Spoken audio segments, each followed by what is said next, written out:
일어나 건축하리라는 제목으로 22번째 부흥스토리 말씀 나눌 텐데요. 성벽을 세우는 일은 나라를 자주국가로 지킬 뿐 아니라 성전 기능을 지속하게 하는 힘이죠. 그러니까 성벽 안에 성전이 있으니까요. 스룹바벨과 에스라에 이은 느헤미야의 활약은 구약 성경의 핵심이고 부흥의 절정을 보여줍니다. 70년 바벨론 포로 생활의 회복이 어떻게 시작되었는가 누가 묻는다면 저는 우선 여러 해석이 가능하지만 우선은 바벨론을 무너뜨린 페르시아의 고레스 왕의 칙령의 시작입니다. 1차 포로 귀환은 약 5만 명이 스룹바벨 총독과 본국으로 돌아옵니다. 그를 통해 2차 성전 재건이 되지만 결코 만만치 않았습니다. 오랜 시간 예배의 소중함을 잊고 사는 백성들은 성전 재건의 동기부여가 쉽지 않았습니다. 숱한 방해는 기본이고 누구나 성전보다는 막상 여유가 생기니 개인의 집을 세우는 것이 우선이었기 때문입니다. 그래서 무려 그 성전 재건이 20년의 시간이 필요했습니다. 그렇게 2차 성전이 세워지고 60년 후에 학사 에스라를 통해 약 1만 7천 명의 2차 포로 귀환. 여러분 이것이 다 역사적 사실입니다. 믿으시죠? 놀라운 건 에스라가 한 일은 성전이 무용지물이 되지 않도록 역적인 대각성을 일으킨 것입니다.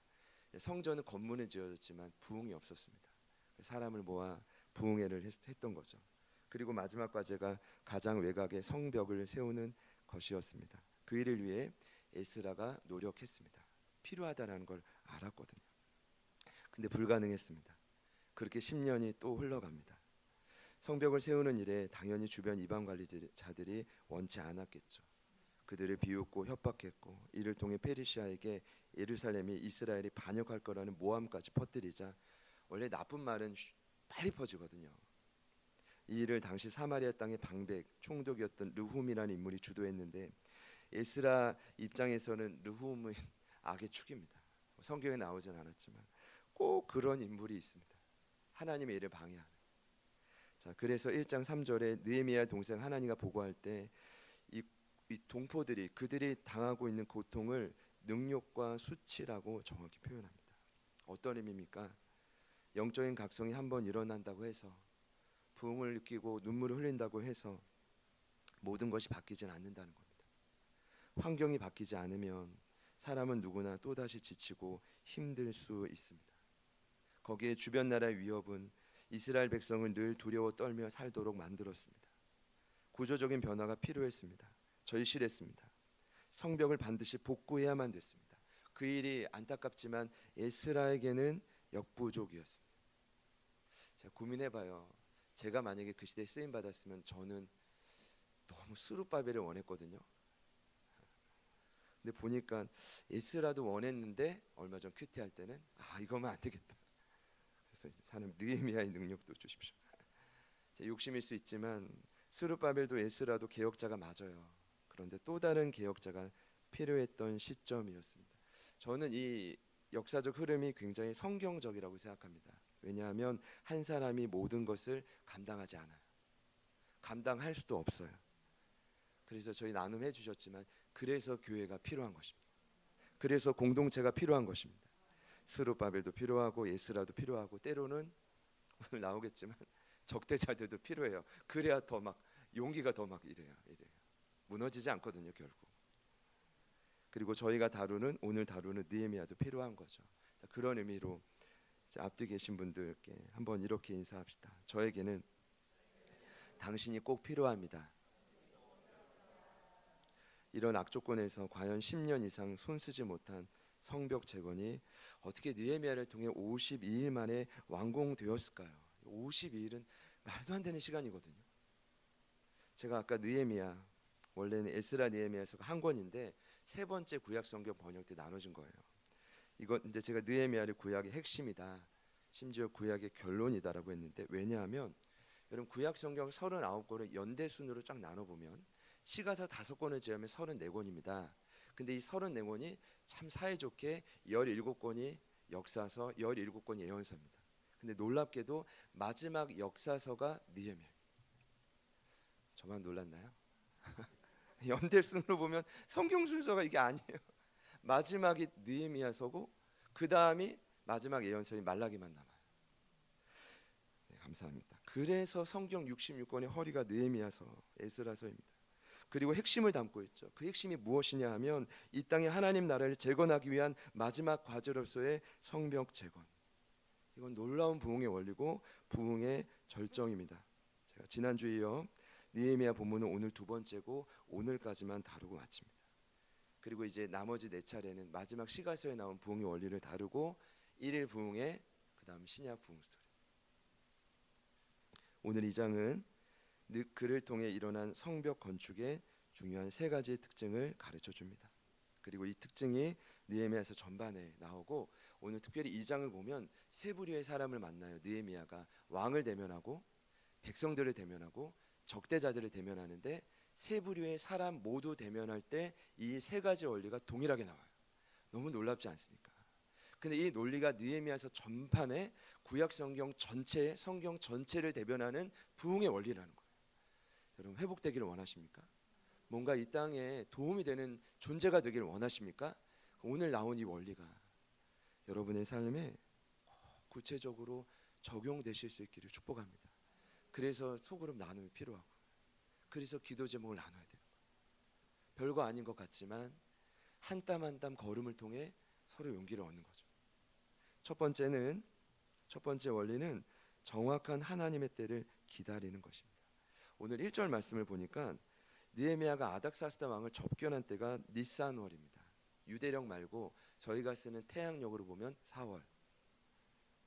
그런데 조국의 아픈 소식을 처음 들었을 때는 1장 1절을 보니까 기슬르월, 발음이 어려워요. 기슬르월은 12월. 보통 그 수상국은 왕들이 겨울에 갔던 피난처, 그런 휴식처였다고 하죠. 그러니까 약 4개월이 후딱 지나갑니다. 죄송합니다. 후딱이라고 해서. 근데 1장과 2장의 간극이 4개월이나 돼요. 그 시간만큼 느헤미야는 기다린 것입니다. 그냥 기다리지 않았겠죠. 지난주에 나누었던 것처럼 4개월은 하늘의 하나님께, 그러니까 인간의 힘으로는 도저히 안 되니까 초월자인 하나님 바라보며 자복한 거예요. 자복이 뭡니까? 조상 탓하고 않고 이 주변에 있는 공동체를 탓하지 않고 내 탓입니다. 그 기도를 하면서 마지막 기도가 뭐였죠? 왕의 은총을 구한 겁니다.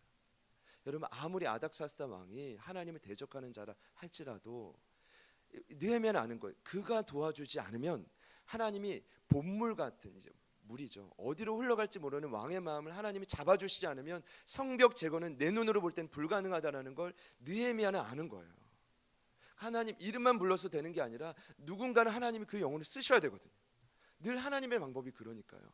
그러니까 이 기도를 무려 4개월 한 거죠.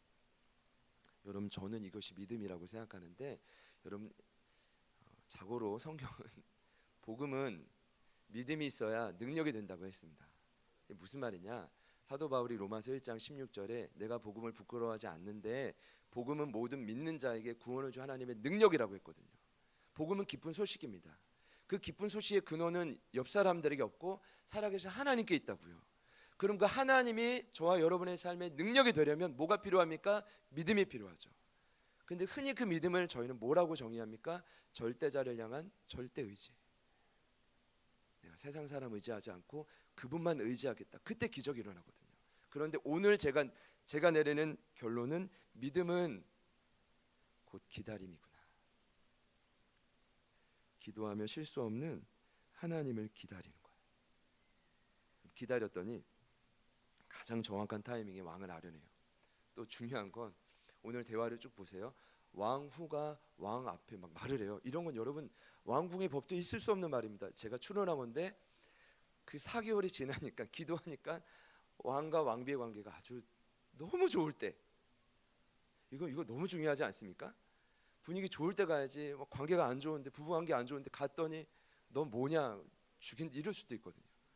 그러니까 이 모든 것이 느헤미야를 돕는 왕의 은총을 입는 타이밍. 놀랍게도 오늘 왕의 은총을 입고 예루살렘 고향으로 갔을 때도 그는, 잘 들어보세요, 즉각 나서지 않아요. 어쩌면 금이환영했죠. 나 포로 3세인데 나 이렇게 출세했어. 드러내고 싶은 게 저 같으면 그랬을 것 같아요. 최소한 미리 공지하고 내가 온다, 준비해라. 그런 모습이 하나도 없어요. 근데 여러분 이것이 경건의 능력이에요. 오늘 11절과 12절 보니까요. 내가 예루살렘에 이르러 머무는 지 사흘 만에 3일 만에 내 하나님께서 예루살렘을 위해 무엇을 할 것인지 내 마음에 주신 것을 내가 아무에게도 말하지 않았다. 진정한 신앙의 힘은 내가 들었고 보았다고 해서 즉각적으로 알리는 게 아니더라고요. 여러분 무언가 보여주고 느껴질 때 그때 조심해야 됩니다. 그때 말해서는 안 됩니다. 그때 말하는 건 이렇게 하시면 돼요. 신앙의 초보의 단계구나. 어린아이 좀 너무 말하고 싶은 거예요. 근데 여러분 때를 기다려야 됩니다. 반드시 기다려야 됩니다. 그 과정 속에 하나님께 다시 묻고 또 물어야 됩니다. 주변에 신뢰할 만한 사람에게 또 상의해야 됩니다. 재차 묻고 하나님의 응답을 기다릴 때 저는 경험했어요. 때로는 제가 확신했던 음성이 잘못된 경우가 아주 많더라고요. 저만 경험한 건 아니죠. 제가 새가족반에서 처음 만나는 분들을 만나고 삶을 나눌 때, 다른 훈련팀을 맞이할 때 저는요, 제 원칙이 성경의 교재에 나온 말씀만 적용시켜주지 제게 어떤 감동을 주셨다고 말하지 않아요. 이건 제 철칙입니다. 말했는데요, 그것 때문에 낭패 본 적이 많아요. 아주 예전에. 저는 모든 것을 성령님께 토스하려고 합니다. 그냥 그분께 맡겨요. 왜냐하면 그분에게도 성령님이 있죠. 구원의 확신을 얻었으면 저에게도 있다면 제가 굳이 말하도 않아도 가르쳐 주신 그때가 완벽한 때입니다. 제게 주신 감동이 맞더라도 각 영혼마다 필요한 시간이 있더라고요. 하나님의 시간이라고 하는 카이로스의 때가 있더라고요. 거기를 막 끌어와서 내가 어떻게 하려고 하면 도리어 덧나죠. 타이밍이 다른 거죠. 그래서 저는 최대한 제 생각과 말을 안 합니다. 이게 제가 지쳐서가 아니라 이해해 주죠. 훈련 때 말을 안 하는 게 하나님께 도움이 돼요. 그 야고보 사도가 뭐라고 하냐면 아무리 인간은 성장해도 말의 실수가 많은 존재라고 하래요. 그래서 말의 실수가 없는 자가 온전한 자, 제자라고 하는 거죠. 그런 관점으로 느헤미야를 보면 평신도 지도자였지만 굉장히 성숙한 사람. 근데 오늘 이 모습이 또 나와요. 예루살렘에 가서도 3일이 지난 후에 시작된 밤의 정찰이 그의 첫 번째 움직임인데 3일간 기도하며 철저히 기다린 건 아닙니까? 그러면 본인이 정찰한 걸 바로 말하면 되잖아요. 이렇게 우리 하자고 하면 되는데 16절과 17절을 보면 유다 사람 제사장 귀족들에게 자신의 마음을 전달할 때를 기다려요. 또 침묵해요. 기다리고 기다려요. 정찰한 내용을 즉각 알리고 싶을 텐데 때를 기다려요. 여러분 첫 번째 원리입니다. 여러분 꼭 부탁드릴게요. 어디서 판가름이 납니까? 삶의 중요한 선택의 순간에 여러분 너무 앞서지 마시고 정확한 하나님의 때를 기다릴 수 있기를 축복합니다. 그게 말에서 드러나요. 행동에서 드러나요. 여러분의 언어와 행동을 하나님이 지켜주시기를 소망해요. 자, 두 번째는 열정을 흘려보냈다는 거예요. 열정이라는 영어 단어가 인투지아즘입니다. 제 발음이 너무 영국식 발음이 인투지아즘, 영어식 발음. 인투지아즘, 영국식 발음. 아이고. 이 단어의 헬라어 원뜻이 엔데우스입니다. 어떤 뜻이냐면 놀랍게도 열정은 하나님 안에 거한 상태를 뜻합니다. 잘 들어보세요. 하나님과 동행함이 열정인 거예요. 그분과 함께하는 것이 식지 않는 인간의 마음의 열심의 근원이라는 거예요. 왜 피곤하게요? 하나님과 동행함이 끊어졌기 때문입니다. 이건 정답입니다. 놀랍게도 저희가 지난주 묵상했던 창세기 6장을 보면 묵상한 에녹과 노아는 하나님과 동행했죠. 에녹이 여러분 비록 많이 살지 않아도 수백 년을 살았거든요. 여러분 죄송하지만 그 삶 자체가 얼마나 피곤했겠어요. 지치지 않았던 힘은 하나님 덕분입니다. 노아도 마찬가지예요. 두 사람의 특징을 소개한 단어가 동행함, 히브리어로 할라크의 의미는 walk with God입니다. 하나님과 함께 아담과 하와 초창기처럼 걸었다, 산책했다는 겁니다. 그래서 하나님의 마음이 그래서 그분의 쉬지 않는 열심히 동행하는 자를 통해 흘러갈 수밖에 없는 겁니다. 여러분 왕궁의 법도가 있는데 제가 왜 두 번째가 이 특징이라고 했냐면 법도 중에 하나가 신하는 왕 앞에 수심을 드러내면 안 돼요. 언제나 표정 관리 이걸 연습했다고 합니다. 만약 왕의 심기를 자신의 표정으로 드러내서 건드리면 그 자리에서 죽는 거예요. 아닥사스 왕은 불같은 성정입니다. 야 감히 신하 놈이 아무리 높아졌다고 내 앞에 얼굴을 찡그려? 그럼 그 다음에 없어지는 거예요. 여러분 그냥 사회생활에서 그래도 윗선에 있는 분들 눈치를 보게 되잖아요. 그래도 다 막 싫은 티 좋은 티 내지 못하잖아요. 그렇지 않나요? 최고의 사회생활은 이 페르시아 왕궁 법도입니다. 느헤미야 근데 실수해요. 4개월이 지나고 기도를 하는데 갑자기 이 완벽한 느헤미야가 실수를 해요. 수심을 드러낸 거예요. 아차 싶었겠죠. 그래서 말씀을 보면 그가 두려워 떨었던 거예요. 죽을까봐. 나 성벽 재건했는데 죽을까봐. 그런데 놀랍게도 이 위기가 도리어 은총을 입는 기회가 됐다라는 거예요. 왠지 아세요? 진심은 통하거든요. 아무리 아닥사스다운 불같은 성정이어도 그 안에 있는 열정을, 하나님의 열정을, 마음을, 눈물을 그 순간 느낀 거예요. 물론 이것만 있었던 거 아니에요. 4절을 보면 느헤미야가 왕과 대화하는 가운데 하나님께 묵도했대요. 여러분 질문입니다. 대화를 하다가 아닥사스 왕 잠깐만요, 저 하나님께 묵고 오겠습니다 이랬을까요? 아니면 대화를 하다가 속으로 기도했을까요? 전자일까요, 후자일까요? 네, 당연히 후자겠죠. 감히 왕에게 기다리라고 하고 나 잠깐 묵고 오겠습니다 필요한 게 뭔지? 아니죠. 저희는 이거를 흔히 뭐 화살 기도라고 표현할까요? 중요한 사람과 대화를 나누다가 하나님 어떻게 해야 되죠? 중요한 어떤 계약건에서 어떻게 해야 되죠? 물론 계획은 했지만 탁탁탁 필요한 걸 요구하죠. 필요한 자재들, 필요한 조서들, 왕의 호위병 나에게도 붙여주시고 뭐 이렇게 말하잖아요. 그게 뭐예요? 화살 기도에 대한 응답이죠. 또 그것뿐만이 아니라 5절과 7절을 보면 반복된 표현이 뭐냐 하면 왕이 만일 좋게 여기시거든. 우리 옆에 있는 분들께 한번 말해볼까요? 만일 당신이 저를 좋게 여기시거든. 이 표현이 어떤 의미죠? 굉장히 겸손하죠. 근데 아마 속마음은 야, 당신이 좋게 여기든 말든 뭔 상관이, 이럴 수 있어요. 느헤미야도 그럴 수 있어요. 왕께 달린 게 아니라 하나님께 모든 게 달려 있거든요. 그러나 그는 어떤 마음이 있었냐 하면 세상에서 만난 지도자도 하나님이 허락했다라는 믿음이 있었던 거예요. 이게 성경의 원칙입니다. 하나님의 사람들은 그래서 그 질서를 깨뜨리지 않아요. 교회에서도 마찬가지지만 세상에서는 더더구나 더 중요하죠. 빛을 드러내야 되니까. 그 마음으로 존중했더니 뭐 만세수를 원합니다 이러잖아요. 속으로 너 죽어라 이러지 않았을 거예요. 진심이었을 거라고 저는 생각해요. 그러니까 이런 태도들이 왕의 마음을 움직이는 그의 성숙함이었지만, 그럼 가장 중요한 배경 중 하나는 이 1장에 소개되지 않았지만 이미 하나님을 통해 보고받았잖아요. 이미 그 페르시아의 그 르훔 악의 축들을 통해 가지고 막 모함이 일어나고 조서가 올라가고 페르시아 왕이 이미 예루살렘 성벽 재건을 불허했어요. 그럼 여러분 끝난 거예요. 그 당시 왕이 한번 결정을 내리면 끝난 거예요. 근데 오늘 그 결정을 번복해요. 기적 같은 일입니다. 왜 번복했을까? 제 결론은 느헤미야 안의 열정, 그 열정이 아닥사스 왕의 터치가 된 거죠. 죽어가는 조국을 향한 마음, 눈물. 오늘 제가 원희성도 기도에 깜짝 놀랐는데, 진짜 나보다 대한민국을 더 사랑하는구나. 회사가 서울에 있어서 그런지 몰라도 그래서 강북, 강남이 가까이 있어서 몰라도 나보다 훨씬 더. 원희성도가 매일 한 30개의 이미지를 헤드라인 뉴스를 보내줘요 저에게. 내가 너무 좋다고 하는데 요즘에는 이거를 읽으면 읽을수록 이거 어떻게 소화하지, 그런 마음으로 숙제처럼 하고 있습니다. 이 마음 제가 나누려고 했는데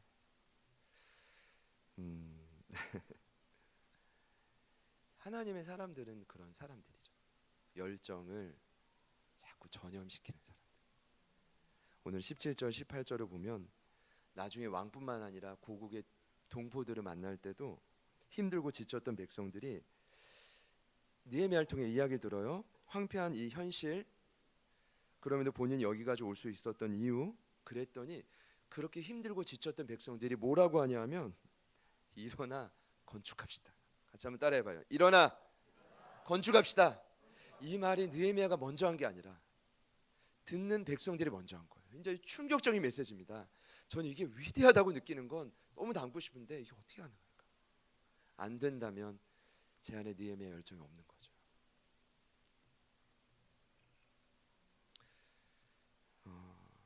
하나님의 열정이 부어졌기에 그는 계속 그 일을 전염시키며 감당해 갑니다. 지난주 금요일에 만났던 노아도 참 힘들었을 거예요. 하나님과 동행하는데 순종하는 게. 저는 근데 그렇게만 생각하고 금요일 말씀을 나누어서 제가 더 마음이 더 힘들었던 것 같아요. 어떻게 순종했을까? 그 비웃음과 산꼭대기에 방조를 짓는 게 얼마나 무식하다고 비난받았을까? 근데 아니었을 거예요. 하나님과 진정으로 동행했다면 그 마음에 열정이 부어졌을 거고 눈물이 있었을 거고 기쁨으로 그 순종을 감당했을 거예요. 열정이 있었으니까요. 저희 안에 그 열정이 소망이 회복되기를 바랍니다. 그러니까 하나님이 나에게 동행할 때 주시는 무언가 거룩한 비전이 있잖아요. 내가 이 일을 통해 어려운 이웃을 도우리, 누군가를 살리리, 우리 가정을 회복시키리, 무언가. 아니면 정말 아까도 우리 영인자매님 이제 선포해 주셨지만 좀 놀랐는데 정말 신도시에 원하신다면 하나님 장소를 허락해 주시리. 네, 아직 제 안에 열정이 부족했어요. 할렐루야. 그러니까 하나님 원하신다면 얼마든지 그분의 뜻이라면 가능한 일 아닙니까? 그냥 따라가는 거죠. 저희. 세 번째 마지막 특징은 끝없는 방해 앞에서 하나님의 형통케 하심을 믿는 거예요. 성벽을 세울 때는, 부흥이 일어날 때는 언제나 방해가 있어요. 얼마 전 나눴던 히스기야의 개혁 때도 마찬가지였죠. 역대하 32장을 보니까 아수르 왕 사네립과 그 신하들이 얼마나 언어의 공격을 퍼부었습니까? 그죠? 산발랏, 오늘 이제 방해자들도 마찬가지인데 그 사네립 왕의 그 구조를 보니까 혹여나 모를까 편지도 쓰고 유다 방언으로도 했죠. 그러니까 오늘 나온 산발랏, 도비야, 게셈 이 세 사람 방해 공작이 오늘부터 아주 느헤미야 끝까지 진행됩니다. 온 힘을 다해 방해합니다. 산발랏은 성벽 재건 소식이 듣고 어떻게 반응하냐면 크게 분노했다고 합니다. 왜 분노했을까요? 자신의 정치 생명에 위협을 끼칠까 봐. 그러니까 다 이익에 뭔가 불이익을 끼치는 그 정치적인 요소 때문인 거죠. 그는 사마리아 군대 총독이었기 때문에 온 힘을 다해 방해했고, 이 도비야는 참 못된 사람입니다. 유대인 피가 흘렀는데 산발랏의 브레인 역할을 하는 지략가였다고 합니다. 아주 모략가였고, 그리고 마지막에 나온 게셈은 이 두 사람을 졸졸졸 따르는 한 지방 영주였는데 셋이 아주 그냥 똘똘똘 뭉쳐가지고 느헤미야를 전략적으로 방해합니다. 오죽하면 느헤미야서 4장을 보면 성벽을 재건하는 그 사람들에게, 백성들에게 느헤미야가 뭘 부탁하냐면 허리에는 칼을 차고 손에는 쟁기를 들래요. 허리에 뭘 차고요? 칼을 차고 손에는 쟁기를 들어. 손으로 일을 하고 틈 나면 위기가 닥쳐오면 칼을 빼라, 이런 뜻이죠. 말씀을 준비하다가 저는 하나님은 아담과 하와에게 에덴을 맡길 때 동일했던 모습을 연상했습니다. 하나님은 타락한 천사의 유혹을 알고 이미 부탁했습니다. 이 에덴 동산을 경작할 뿐 아니라 지켜줘라. 경작의 뜻은 노동이요 예배의 의미지만, 지키라는 것은 울타리를 치다라는 뜻이지만 싸우라는 것, 맞서 싸우라는 겁니다. 여러분, 이 땅에 저희가 예배를 잘 드린다고만 해서 에덴이 회복되는 건 아닌 거예요. 그러니까 저희가 부흥을 위해서 그냥 기도한다고만 해서 되는 건 아니고요. 누군가는 칼을 들고 싸워줘야 돼요. 보이지 않는 사탄과 싸워줘야 돼요. 교회도 지금 누군가가 정말 피눈물 나게 싸워 주고 있기 때문에 유지가 되는 거거든요. 여러분의 가정도 마찬가지고 일터도 마찬가지인 거예요. 근데 놀라운 건 그 창세기의 원리가 느헤미야를 통해 재현되고 있다는 거. 성벽 재건 때 재현됐고, 그러니까 이제 이 재건이 단순히 벽을 세우는 의미가 아니었던 거죠. 그럼 이 땅에 그 에덴이 회복되기를 소망합니까? 에덴의 뜻은 기쁨인데, 무슨 일을 하든 정말 어떤 땀 흘려 일하든 누구를 만나든 기쁨이 회복되기를 소망합니까? 그럼 누군가는 이제 손에 쟁기를 들 뿐 아니라 허리에 칼을 차고 싸워가야 되는 거죠. 오늘 제가 이제 그 모든 부흥의 과정 속에 방해가 있다고 말씀드렸는데, 그들의 방해 전략은 다름 아닌 비웃음과 협박으로 유다를 좌절시키는 것입니다. 여러분, 작은 말에도 사람은 위축될 수 있습니다. 이건 믿으셔야 됩니다. 여러분이 지나가다가 흘리는 한마디에도 사람을 죽일 수 있어요. 심지어 마음의 상함과 큰 상처를 입히는 것은 부지기수죠. 여러분, 이미 이스라엘은 마음은 만신창이라고 보시면 됩니다. 패배주의에 휩싸여 있습니다. 그러니 그 세 사람의 공격 방법은 꽤나 전략적이었던 셈입니다. 베드로전서 5장 8절을 보면 사탄이 우는 사자처럼 삼킬 자를 참는다. 제가 보니까 시대마다 우는 방법이 달라요. 근데 당시에 우는 방법은 뭐였을까요? 말로 영혼들의 마음을 두렵게 만드는 것입니다. 여러분, 최근 들어 중요성이 커진 것이 마음의 문제입니다. 우울증, 조울증, 정신분열증, 불안장애, 공황장애, 섭식장애, 수면장애 등 마음의 질병을 가리키는 병명이 늘어나고, 이 증상을 치료하기 위한 약물 소비가 가파르게 치솟고, 이 질병을 앓는 연령층도 낮아져서 취약 이전의 아이들 사이에도 급속하게 퍼지고, 심지어 그러다 보니 약물 남용이 심해져서 하수구에 버려지는 수많은 약물의 폐수가 심각한 생태계를 위협하지만 가장 심각한 약이 정신과약이라는 거예요. 이미 저희들의 삶의 현장은 사실 정서적으로 볼 땐 지뢰밭과 같은 것입니다. 사실 옆에 있는 분이 죄송하지만 지뢰밭일 수 있어요. 아니, 죄송합니다 이렇게 표현해서 고장난 마음일 수 있다. 솔직히 말씀드리는 거예요. 교회라고 해서 마음이 건강합니까 다? 세상이라고 해서 마음이 다 건강한가요? 같이 한번 따라해 보시죠. 지뢰밭. 성경의 본질은 단순해요. 지뢰밭과 같은 영혼의 마음을 그리스도의 사랑으로 품어주는 거예요. 그거면 되는 거예요. 너무 간단하잖아요. 그걸 계속 권고하잖아요. 성경은 서로 사랑하라고. 어떻게 해요? 사랑으로 그 아픈 마음을 품어줘야죠. 아니, 품어주지 않는데 무슨 지식이 들어가고요, 무슨 결단이 들어가겠어요. 제 말이 맞잖아요, 여러분. 사랑하려면 제가 볼 때는 실은 상처받을 각오를 하지 않으면 불가능한 것 같아요.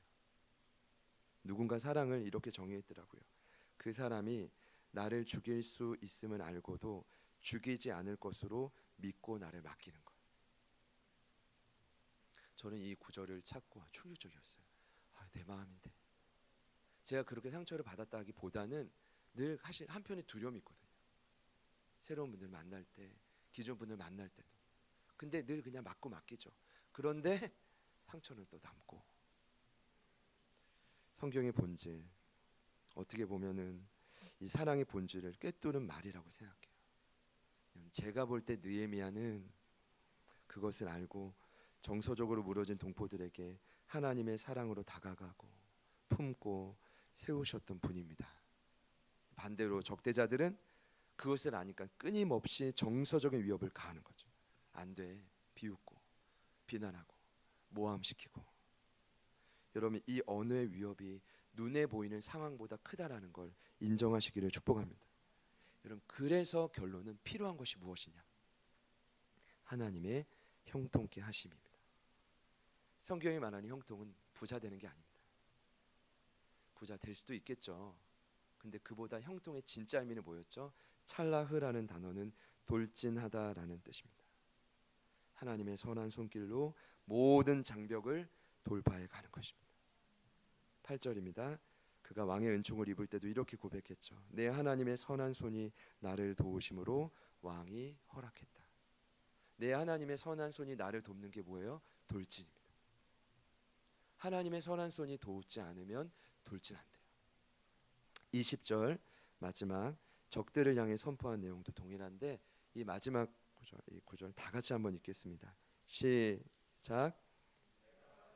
대답하여 이르되 하나님이 우리를 형통하게 하시리니 그의 종들인 우리가 일어나 건축하려니와 오직 너희에게는 예루살렘에서 아무 기업도 없고 권리도 없고 기억되는 바도 없다 하였느니라. 아멘. 할렐루야. 하나님의 성벽 재건을 위한 계획은 반드시 이루어집니다. 하나님의 계획은 지금이 아니면 누군가를 통해서 이루어져요. 그러니까 저희가 감당 못하면 또 다른 누군가 하는 거예요. 자, 그리고 말하죠. 적들은 반드시 심은 대로 거두게 됩니다. 무서운 엄포지만 어떠한 권리도 너희는 누리지 못하게 될 것이다. 그래서 반드시 하나님의 계획의 반열에 동참해야 되는 거예요. 결론을 내겠습니다. 하나님은 저와 여러분을 통한 변함없는 꿈이 있는데요. 죄로 인해 무너진 이 땅에 성벽을 재건하는 것입니다. 제가 소망하기는 먼저는 저와 여러분 자신이었으면 좋겠고요. 그리고 나의 가정, 나의 자녀, 그리고 일터, 원하신다면 말씀하시는 한 영혼도 나를 통해 느헤미야처럼 살아나는 역사가 있기를 소망합니다. 그래서 저희는 오늘도 땀 흘려 일하는 거 아닙니까? 그 어쩌면 숭고한 목적 때문에 오늘도 고군분투하는 거 아닙니까? 여러분, 그 부흥이 일어나야만 된다면 오늘 성경의 결론은 그렇습니다. 부흥은 내 힘으로 할 수 없다. 돌진하고 그 열망을 전염시키는 건 오직 하나님께로부터 오는 것입니다. 말씀을 맺겠는데요. 하나님의 때를, 그 열망이 있다면, 여러분 안에 있다면 하나님의 때를 잘 기다립시다. 그리고 무엇을 준비할까요? 하나님과 날마다 함께 걸으며 우리 안에 열정을 준비합시다. 그러면 때가 되면 형통이 일어나지 않을까요? 그 준비를 해야 형통이 일어날 때 하나님이 하셨다 이러지. 전혀 열정도 없는데 형통이 일어나면 저 인간의 힘이지. 이 판단 아닙니까? 그렇지 않아요? 저희가 준비되기를 소망합니다. 우리 같이 찬양할 텐데요. 우리 그런 의미로 옆에 있는 분들께 앞뒤 보시며 마지막으로 인사합시다. 전진합시다. 네. 온라인으로 예배하시는 분들께도 축복합시다. 전진합시다. 말씀을 기억하면서 우리 같이 한번 믿음으로 고백하겠습니다.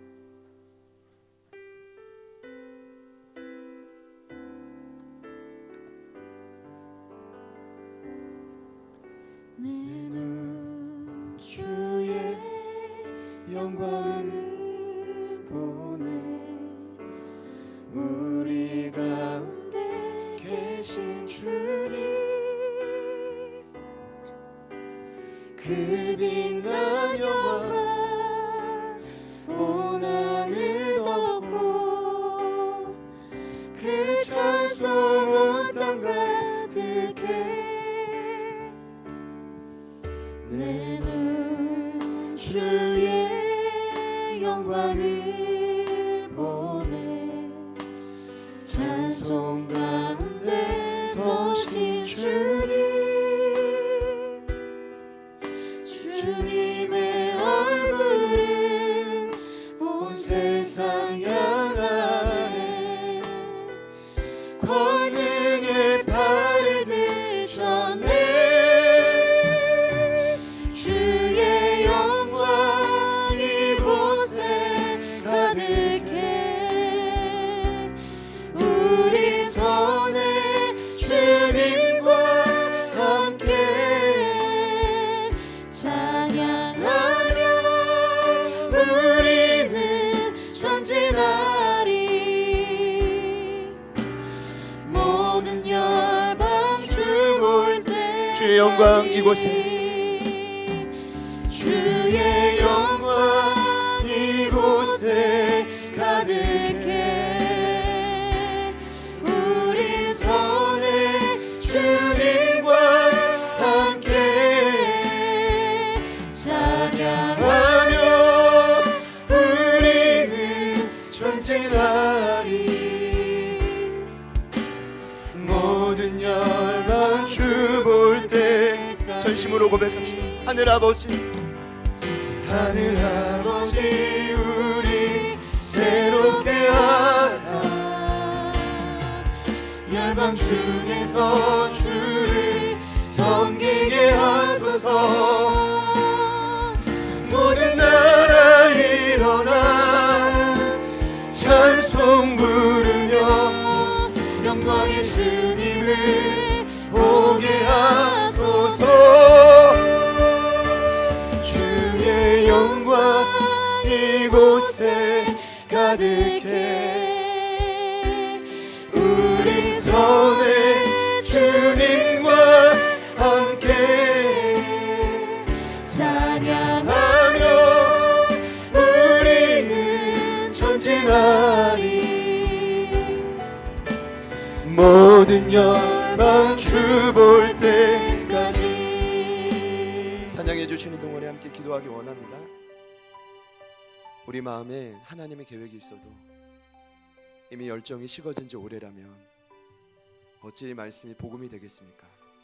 부담과 정죄만 될 뿐이죠. 하나님, 잃어버린 열정을 회복시켜 주십시오. 잃어버린 하나님과의 걸음을 회복시켜 주십시오. 삶에 들어가 더 깊은 곳에서 하나님을 초청하고 만나는 거룩한 습관이 다시 한번 세워지게 하여 주십시오. 하나님, 우리 안에 이 열정만 회복된다면 하나님의 계획하신 그 무한한 계획들이 우리를 통해 이 땅의 형통함으로 증명될 줄 믿습니다. 조울자이신 하늘의 하나님, 우리를 통해 하나님의 비전을 이루어 주십시오. 전진하는 역사가 이루게 하여 주십시오. 특별히 삶의 모든 가정과 터전마다, 일터마다, 모든 한계마다 돌파가 일어날지어다. 형통함이 일어날지어다. 전진하는 기적을 맛보는 한 주가 되게 하여 주십시오. 우리 기대하는 마음으로 우리 같이 한번 기도하겠습니다. 주여, 이곳에 가득해 우리 손에 주님과 함께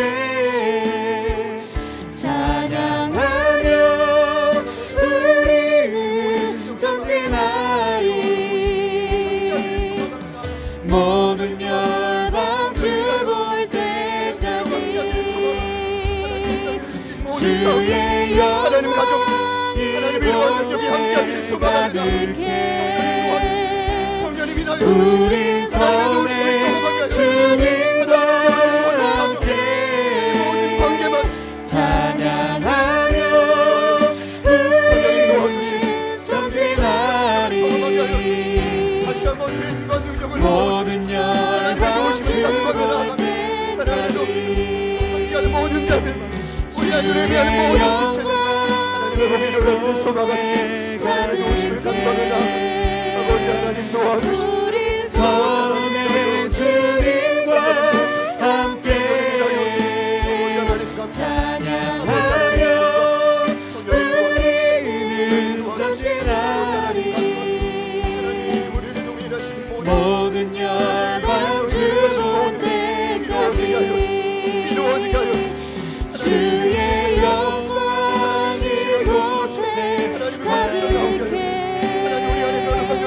우리 손에 주님과 함께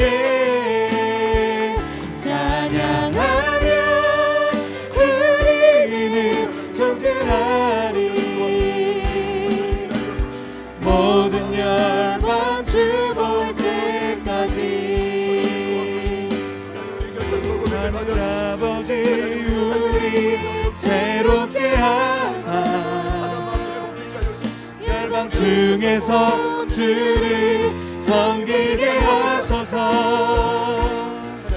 모든 나라 일어나 찬송 들으며 영광의 주님을 보게 하소서. 주의 영광 이곳에 가득해 우리 손에 주님과 함께